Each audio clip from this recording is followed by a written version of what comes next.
It's the 25th. All right, good afternoon, Hillcrest membership. Today, beautiful day here at Hillcrest, 25th of April. This is our golf education. Found my way down here to the short range, located at the bottom of the hill, just north of the tennis courts. Very popular area.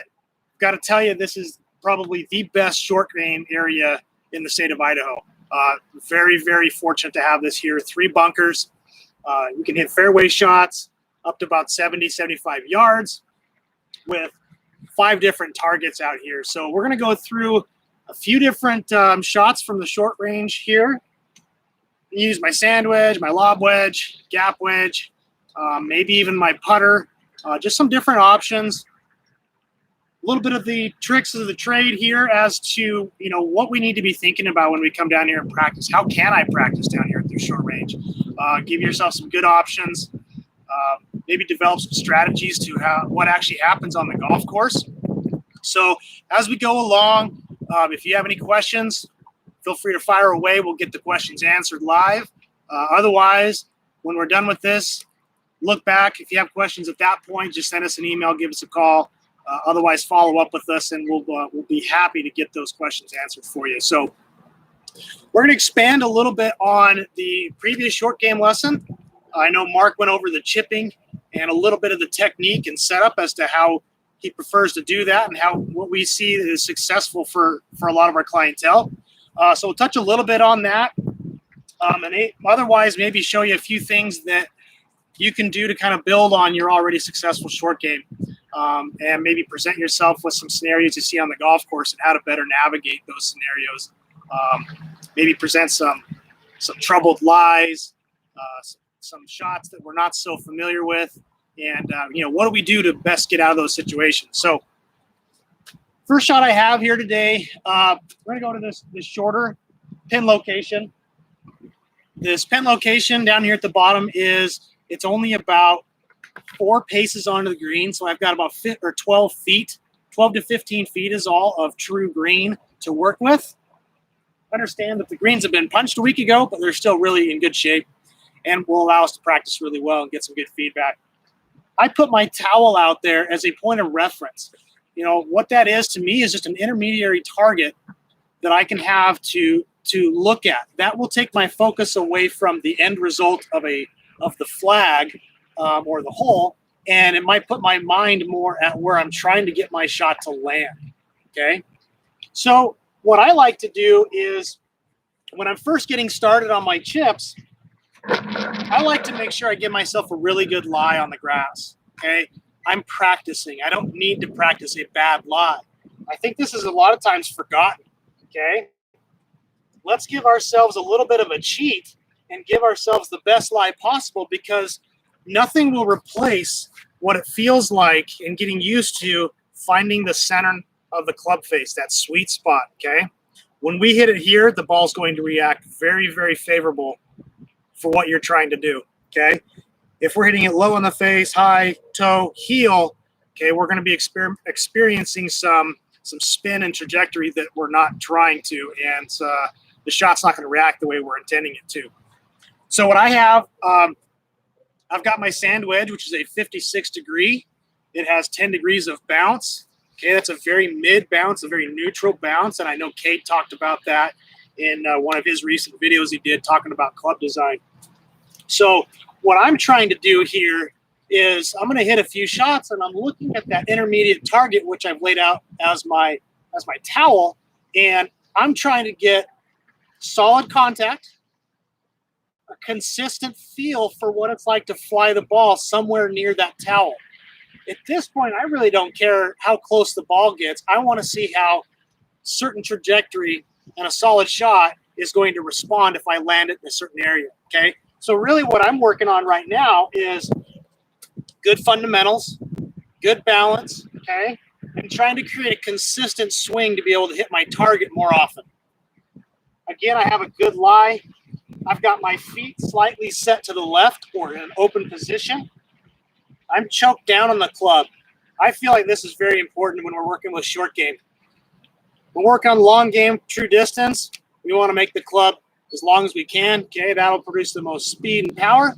Short game, we're looking for touch, feel, finesse. Okay, we want to have some skill to be able to carve out these nice little shots and produce some good results. Okay, so I always like to choke down, feel like I have a little bit better control over the club that I'm going to be using. Okay, I set my feet a little bit to the left, choking down on the club, and my whole goal, I want to make sure that no matter what I do, I'm making contact with that turf.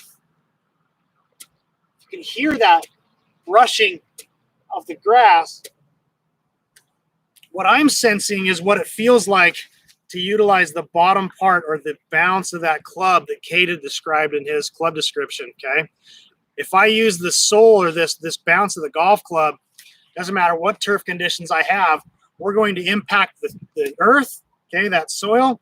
It's going to bounce right through it, and we're going to create good contact with that ball, okay? As opposed to coming in too steep and digging or letting our club go in front of our hands and bouncing up into the ball and blading it, okay? Those are the two shots we see the most. The chunk short, the blade long. More often than not, we're going back and forth between those two. So if I can get that club more in my right hand, this is a great drill. Just take that club in your right hand or the bottom hand of how you hold it and just start swinging, toe up to toe up. You'll notice that what happens is almost like a pendulum, okay?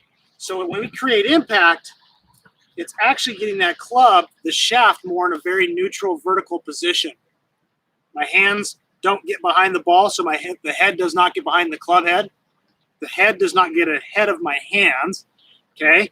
Or I don't have my hands too far in front of the club, okay? So what we're trying to do there, nice neutral setup, nice soft grip pressure, feeling that club just swinging and letting the weight of the club work with you and release at the bottom of our swing arc, okay? So if I implement my left hand, again, this nice neutral pressure, aiming slightly left, I'm going to try to hit my towel out there, but I'm going to hit a few shots to see how long it takes me to do that and then try to ingrain that feel, okay? My weight slightly forward. Nice medium to low trajectory on this shot. Again, small swing. Okay. So as I'm practicing, I hit it very solid. I'm very happy with the contact. Okay. I'm not worried about the result being whatever it is, 10 feet above the hole. I'm not worried about that right now. I was looking for distance control. I know I flew it a little bit too far, landed it past my towel, so I'm going to keep trying. See if I can land my ball right on that towel there.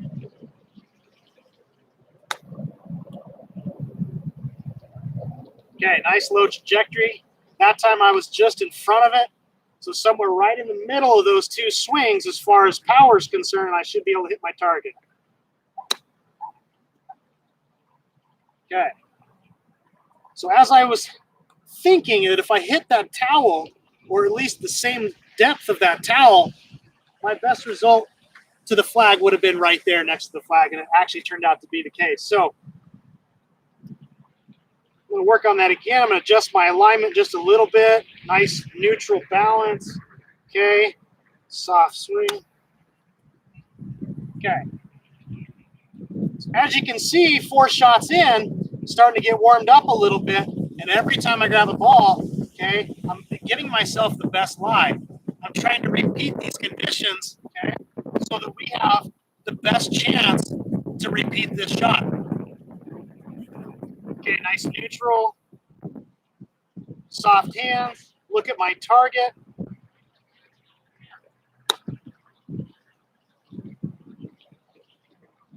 Okay, so what I'm starting to see is a little bit of a pattern developing with my club selection and the trajectory that I'm using this club, okay? So right now it's a neutral trajectory to low, okay, depending on your perspective.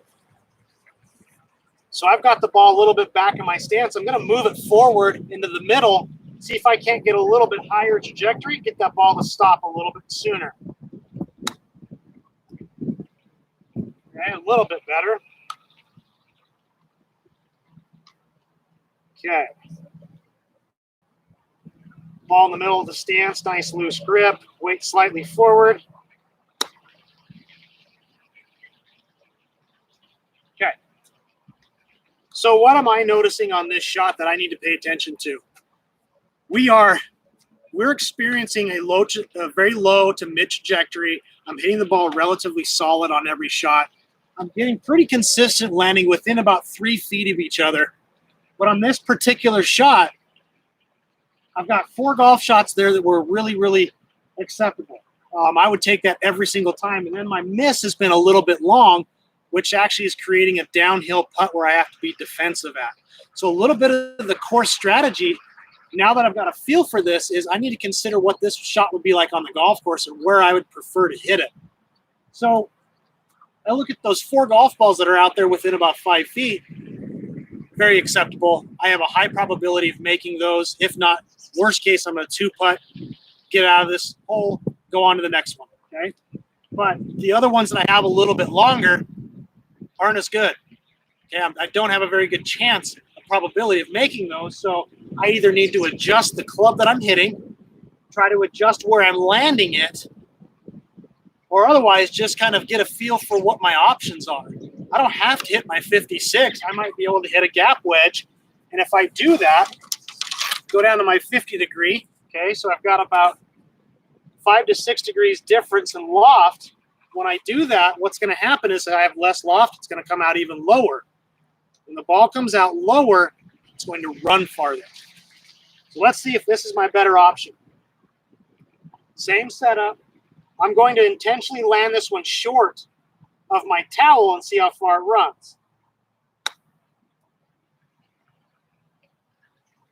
Okay, I'm close to the hole.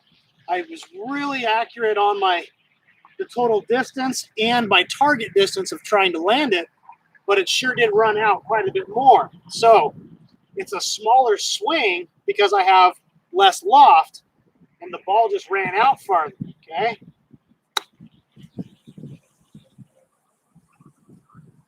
Okay. What I like about going actually down in loft and letting the ball run out a little bit more is we actually take a smaller swing.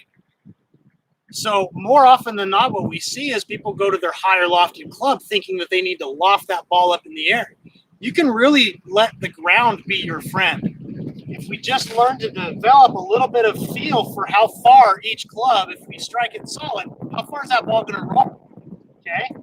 So if I take this scenario, I know I need to land it 3 to 5 feet short of my towel. If I do that, it's going to have a certain amount of run out to it. Well, what happens if it actually grabs too much? So there's a tuft of grass that maybe is going against us. Ball hits it, kills all of its momentum, and stops it short, but maybe just on the green. Then I have an uphill putt where I can choose to be aggressive with. Okay, so it may not be the worst shot. It's all about that selection and then committing to that shot. So land it 3 to 5 feet short, a little bit longer. There we go. Exactly what I was talking about. So now I've got about 12 feet, but I'm going uphill on my next shot. I can be aggressive with that. It's kind of the lesser of two evils. I don't like hitting putts downhill. We have to be super defensive because we don't want a 3-putt. Okay? Going up the hill, I have a chance to be a little bit more aggressive on that. Okay?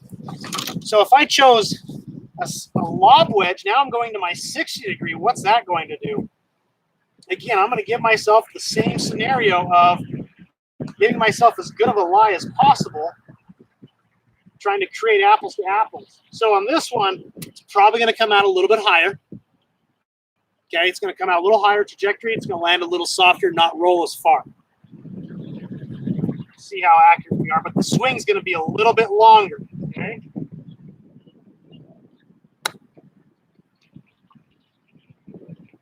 Okay. Just as we expected, it came out just a fraction higher. I wasn't trying to loft it. I just let the loft of the club itself be what got that ball up in the air. Okay. Everything's the same. I'm probably going to land it just past the towel, a little bit of loft,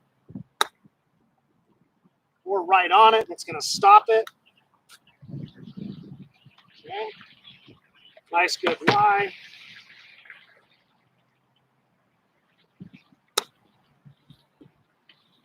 Okay, there's the better example.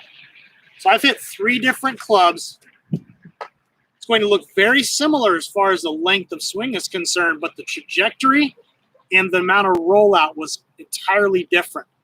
So that's one of the experiments that we like to be able to get into down here is what options do I have and how are they going to work and how do they benefit me and which ones do I have a better chance of hitting? You know, one of the best things that I learned, I think that I retained as part of my youth and a part of my continued education with getting better and desire to get better, was utilizing a practice facility very similar to this and just going out and experimenting, not really worrying about the perfect technique or I have to hit this perfect shot. Because if we really consider what happens on the golf course, very rarely, well, I do know 18 times on the golf course, we have that perfect lie, and that's when we tee it up. Okay, so we've presented ourselves with that perfect scenario on the tee box. After that, you got to play the ball as it lies. So we're going to be experiencing some tremendously challenging situations and hard lies. So how do we combat that? Be kind of the next scenario of, I want to give myself some hard lies. Maybe something a little bit more tight lie, as we call it, okay? So I've been really fluffing this ball up on a nice tuft of grass, kind of making it really nice and easy, okay? Less room for error, or more margin for error. But what if I gave myself a really tight lie, okay? And when I say tight lie, what happens is, if you can imagine a nice fluffy shot, you're going to be able to see that ball, and it feels like it's elevated from the blade right here. It's going to feel like it's elevated from the blade, and that you have no problem getting underneath it, okay? A tight lie is as if this ball is just sitting right here on my hand, and the blade almost sits up and is resting on that bottom third, okay? It's going to feel like, well, how do I get that club underneath it? We need to consider that when we're practicing of, you know, what's the best shot for me? I tell all my students when we're working on chipping in this short game, it's very simple. Putt when you can, chip when you can't, and pitch when you have to. What does that mean? Well, I'm a good 25 feet away from the edge of the green. My worst putt, if given the same commitment onto the shot, my worst putt's going to be way better than my worst chip, okay? So putting from off the green, using that old Texas wedge, as we call it, okay? Get that tight lie. I don't feel comfortable being able to get that blade underneath the ball. Use your putter. There's no rule that says that you have to use a certain club from a certain spot. If the putter's the best club for you, go after it. You're going to shoot better scores, and you're going to enjoy it more often. So I've got this nice tight lie. I'm actually giving it push down just a little bit. What do I have to do? For me personally, I don't want that club to go bouncing into the ball. I'm going to create that scenario, that angle into it, like Mark had mentioned, just simply by putting that ball back in my stance a little bit further. If this is in the middle and I've got a pretty neutral to vertical shaft angle here, not much lean, if I just put the ball back in my stance and I don't even have to adjust my hands, that angle took care of itself. Why we don't want to have our hands too far forward, creating this massive angle, is we just talked about it. The more we present the blade of this club going down into the ground, it's going to dig, okay? So we have more opportunity to actually get that club stopped up against the grass, okay? So we just want our hands nice and neutral, but we also want to maintain that our hands are in front of the ball going through the shot, okay? So again, I grab my 56, that ball's sitting down. I've put it back in my stance, and my weight's about 60% on my forward foot. I have to expect this ball's going to come out nice and low. It's going to run, okay? I'm not going to try to loft this one. Okay, so my hands are only forward because the ball's back in my stance, creating a nice natural angle, and I'm going to let the ball land short of the towel, run the rest of the way.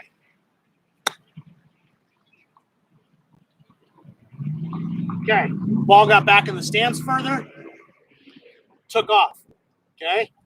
took off running because I caught it very, very well.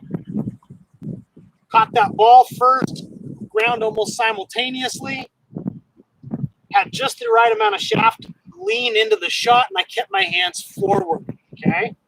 So as I did that, landed it short of my towel, so I created my target short of there, understanding it's going to run, okay? Same thing. Okay. Just trusting that tight lie, it's much easier for us to let that thing run out. Let's talk about that lofted shot. If Cade could switch that camera angle. I'm going to go over here. I've got a little bit more trouble in my way. Okay. Again, we're down here at the short range. Lots of options. It's almost endless what we could do down here. I've got a bunker over here to my right. I could even pretend I can move over and say, well, I've got this bunker in my way. I've got a flag that has, you know, I'd say maybe 5 feet from the edge of the green, and I can't even see the cup. So right now, I've hit it in a spot where we call it no man's land. We've short-sighted ourselves. What's that mean? It means that we are on the side of the flag that has the least amount of green to work with, okay? So the green is probably the most predictable surface, then the fringe, fairway, and then the rough is the least predictable surface. So if we have to land it in the rough or land it in the fringe, we have to rely and try to trust on the shot selection to hopefully get that ball to bounce and react appropriately. So right now I almost have 0 green to work with. So I need to consider what shot I'm going to hit and where I want my next shot to be from.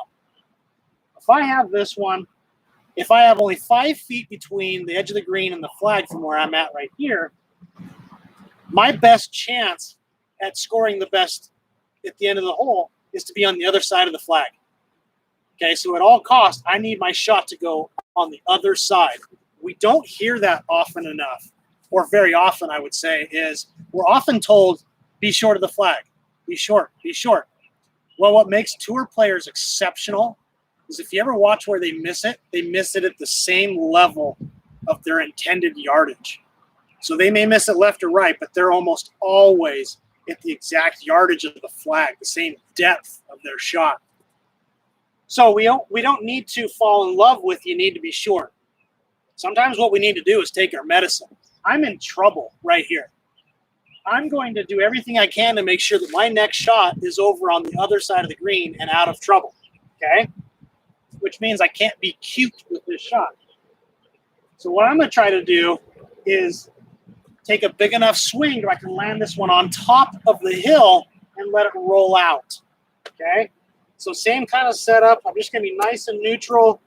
My practice swing is going to try to simulate what I'm intending to do on this shot, okay? Okay, just a nice simple rhythm. Think about tempo. Let the length of your swing determine how far you hit the shot. Okay, I'm looking at my intermediate target, which is the top of the hill, and I'm going to feel that distance. Okay. I hit probably the best shot I could possibly ask for. I also didn't have any pressure to do it other than you're watching and Cade's watching, so I could get scrutinized. But you know what? That aside, I had the right intent in mind, and it just so happened I got the right bounce, okay? Well, let's say I'm not comfortable with my lob wedge, and the lie's not very good. Okay, let's go back to that tight lie. So I've got to get it a certain distance. I need to get this thing going long. And on this particular shot, I've got all this fringe to work with. And this is a likely scenario. This could definitely play out on the long course. I'm going to hit this one low and just try to run it. Just hit it as long as I can because I don't feel comfortable hitting it up in the air. Okay? Okay, so same thing. I landed it kind of at the top of the hill. The ball actually rolled over the green, so through my target. It's probably a good 20, 25 feet away, but it's on the other side. That's okay, because what would happen, what's the worst thing we just talked about?